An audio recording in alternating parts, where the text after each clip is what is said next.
حضرت مجدد رحمۃ اللہ علیہ ہمارے بزرگوں میں سے ہیں جو سرہند میں دفن ہیں، ان کے ذریعے سے اللہ نے بہت کام لیا ہے اس ملک میں، لیکن ان کی بھی شکایتیں گئیں بادشاہ کے پاس۔ جہانگیر کی حکومت تھی تو جہانگیر نے جیل میں بند کر دیا مجدد صاحب کو گوالیر میں۔ تو مجدد صاحب کے مرید اور ان کے شاگرد بہت تھے، اکیلے نہیں تھے وہ۔ تو شاگردوں نے مریدوں نے کہا کہ ظلم ہو گیا کہ آپ کو بند کر دیا، ہم بادشاہ کو قتل کریں گے۔ جوش ہوتا ہے نا کہ وہ کیا سمجھتا ہے، اس کے باپ کا ملک ہے یہ ہمارے زمانے میں، ہم جہانگیر کو قتل کریں گے، اس نے کیا سمجھ لیا؟ تو حضرت مجدد صاحب نے فرمایا کہ اس کو قتل مت کرو۔ یہ کیوں کہ جب تم اس کو قتل کرو گے تو ملک میں فتنہ ہوگا، کیونکہ اس کے بھی حامی ہیں، بادشاہ کے بھی حامی ہیں، جو تم میرے حامی ہو، میری حمایت ان کی بھی حمایتی ہے، تو پھر فتنہ ہوگا۔ تو ہم کو فتنے کی آگ بجھانی پڑے گی، اپنا کام نہیں کر سکیں گے، یہ مجھے اپنا کام کرنے دو۔ یہ حکمت کی بات کہی کہ پھر آگ لگے تو پھر آگ بجھانی پڑے گی، پھر کام کا ہوگا۔ اس لیے کہا کہ اس کو تو محل میں رہنے دو، جہانگیر کو مجھے جیل میں رہنے دو۔ دیکھو اللہ کیا کرتے ہیں، اور تم اس کو مار ڈالو گے تو پھر تم میرے حمایتی اس کی حمایتی لڑیں گے تو نتیجہ ہوگا کہ آگ لگے گی، تو پھر مجھے آگ بجھانی پڑے گی، میں اپنا کام کروں گا۔ تو ایسے یہ فتنوں کے زمانے میں فتنے کھڑے ہوتے ہیں، تو فتنوں کی آگ بجھے گی تو اپنا کام نہیں ہونے کا۔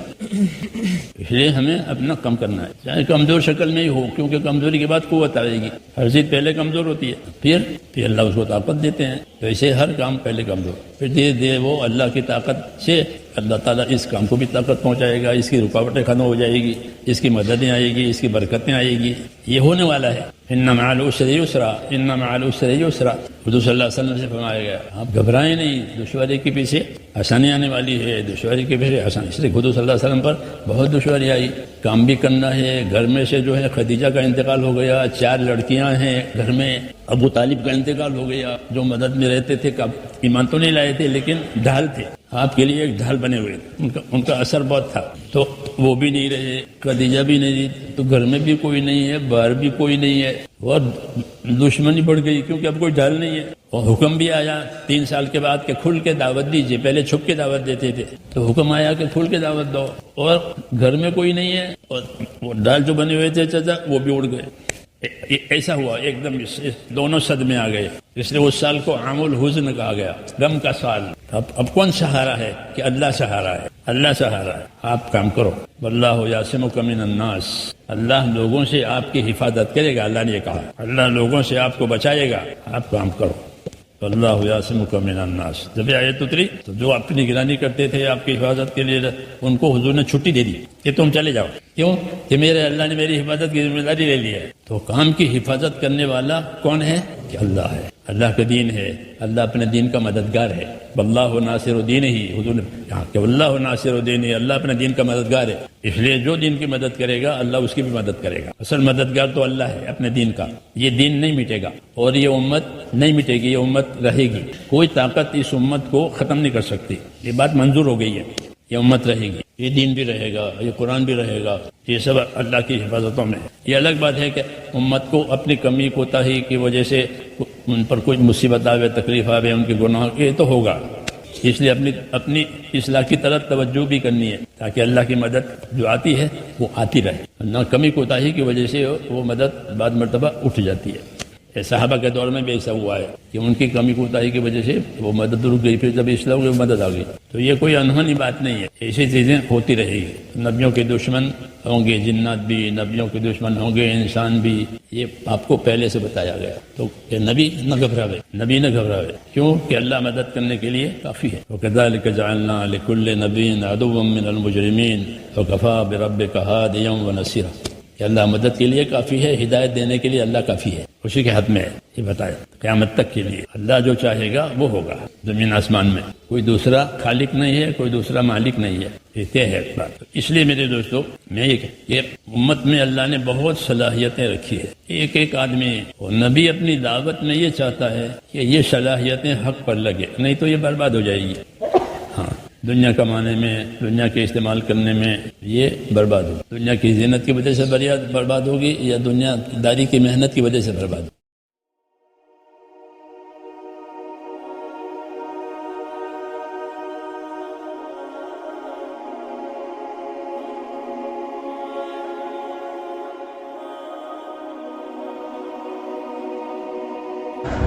آج جب مسلمان دنیا کے حالات دیکھتے ہیں، امت پر آنے والی آزمائشیں دیکھتے ہیں، مختلف فتنے اور مشکلات دیکھتے ہیں تو کئی لوگ مایوس ہونے لگتے ہیں۔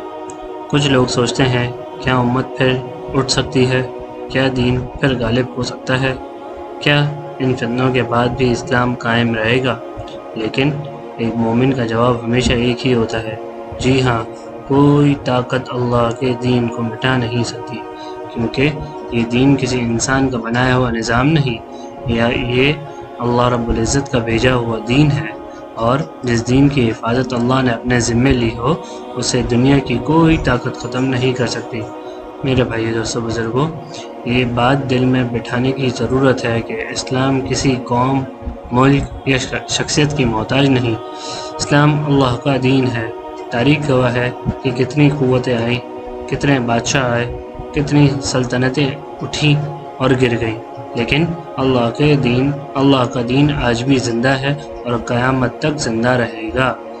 جب نوح علیہ السلام نے دعوت دی تو ان کا مذاق اڑایا گیا، جب ابراہیم علیہ السلام نے حق کی بات کی تو آنکھ میں ڈالے گئے، جب موسیٰ علیہ السلام آئے تو فرعون نے مخالفت کی، اور جب محمد صلی اللہ علیہ وسلم نے دین کی دعوت دی تو پورا عرب ان کے مقابلے میں کھڑا ہو گیا۔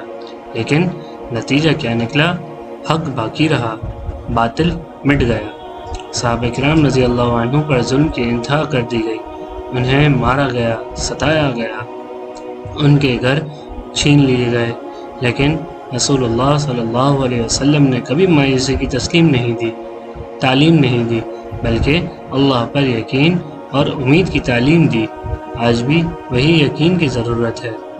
میرے بھائی دوستو بزرگوں، یہ بات سمجھ لیجئے، امت کمزور ہو سکتی ہے، امت آزمائش میں آ سکتی ہے، امت پر مشکل وقت آ سکتا ہے، امت پر مشکلات آ سکتی ہیں، لیکن امت مٹ نہیں سکتی، کیونکہ اللہ نے اس دین کو قائم رکھنا ہے۔ ہر دور میں اللہ ایسے لوگ پیدا فرماتے ہیں جو دین کی خدمت کرتے ہیں، جو ایمان کو زندہ رکھتے ہیں، جو لوگوں کو اللہ سے جوڑتے ہیں۔ بزرگ فرماتے ہیں، امت کو سب سے زیادہ نقصان دشمنوں سے نہیں، غفلت نے دیا ہے۔ جب مسلمان اللہ سے دور ہوتے ہیں، نماز سے دور ہوتے ہیں، قرآن سے دور ہوتے ہیں، اخلاق سے دور ہوتے ہیں تو کمزوری پیدا ہوتی ہے، لیکن جب اللہ کی طرف رجوع ہوتا ہے تو اللہ مدد کے اسباب پیدا فرما دیتے ہیں۔ صحابہ کی طاقت کیا تھی؟ صحابہ کے پاس آج جیسی ٹیکنالوجی نہیں تھی، نہ بڑی فوجیں، نہ بڑی اقتصادی قوت، لیکن ان کے پاس ایک چیز تھی، اللہ پر یقین۔ یہی یقین ان کی سب سے بڑی طاقت تھا، اور آج بھی امت کی اصلی طاقت وہی ہے۔ مایوسی مومن کا شیوہ نہیں ہے۔ آج کئی لوگ خبریں دیکھ کر مایوس ہو جاتے ہیں، لیکن مومن مایوس نہیں ہوتا۔ مومن جانتا ہے اللہ کا نظام چل رہا ہے، اللہ سب کچھ دیکھ رہے ہیں، اللہ کا وعدہ حق ہے، اور اللہ کا وعدہ کبھی جھوٹا نہیں ہوتا۔ ہمیں کیا کرنا چاہیے؟ اگر ہم واقعی دین کی نصرت چاہتے ہیں تو اپنی نمازوں کی فکر کریں، قرآن سے تعلق کو مضبوط کریں، اپنے گھروں میں دین لائیں، اپنے محلوں میں دین کی باتیں کریں، اخلاق کو بہتر بنائیں، دعا کا اہتمام کریں، دعوت اور خیر کے کام میں حصہ لیں۔ دین کی مدد صرف زبان سے نہیں ہوتی میرے بھائیوں، عمل سے ہوتی ہے۔ اس کے لیے ہمیں چلے سے روزے کی جماعت پہ نکلنا پڑتا ہے، 3 دن، 10 دن، 40 دن، 4 مہینے، یہ سب لگانے پڑتے ہیں، جبھی جا کے اللہ کا دین پھیلے گا، اللہ کے دین کی نصرت ہوگی۔ آج ہر شخص اپنے دل سے پوچھے، کیا میرا یقین اللہ کے وعدوں پر مضبوط ہے؟ کیا میں امت کے حالات دیکھ کر مایوس ہو جاتا ہوں؟ کیا میرا تعلق قرآن سے ہے؟ کیا میں دین کی خدمت میں اپنا حصہ ڈال رہا ہوں؟ کیا میری زندگی اللہ کی رضا کے لیے ہے؟ میرے بھائیو، دوستو، بزرگوں، یاد رکھیے، کوئی طاقت اللہ کے دین کو مٹا نہیں سکتی، کوئی قوت امت کو ختم نہیں کر سکتی، کیونکہ یہ اللہ کا دین ہے اور اللہ کا نظام ہے۔ ہاں، یہ ضرور ہو سکتا ہے کہ ہم اپنا حصہ ادا نہ کریں، یہ ضرور ہو سکتا ہے کہ ہم کمزور ہو جائیں، لیکن اللہ کا دین پھر بھی باقی رہے گا۔ اس لیے مایوسی چھوڑ دیجئے، امید کو زندہ رکھیے، اپنے ایمان کو مضبوط کیجئے اور اللہ کے ساتھ اپنا تعلق کو مضبوط کیجئے، کیونکہ جب اللہ کسی کا ساتھ دے دے تو دنیا کی تمام طاقتیں مل کر بھی اسے نقصان نہیں پہنچا سکتی، اور جس دین کا محافظ اللہ ہو اسے کوئی نہیں مٹا سکتا۔ بس آخر میں یہی دعا ہے کہ یا اللہ ہمارے دلوں میں اپنے دین کی محبت پیدا فرما، ہمارے ایمان کو مضبوط فرما، ہمیں مایوسی اور کفر سے بچا، ہمیں اپنے دین کی خدمت کرنے کی توفیق عطا فرما، پورے امت مسلمہ کی حفاظت فرما، اور ہمیں قرآن و سنت پر چلنے کی توفیق عطا فرما۔ آمین یا رب العالمین۔ جو کچھ سنا گیا اللہ تعالیٰ اس پر عمل کرنے کی توفیق عطا فرمائے۔ مزید اسلامی اور اصلاحی بیانات کے لیے ایمانی بیانات کو فالو کریں، لائک کریں، سبسکرائب کریں۔ جزاکم اللہ خیرا۔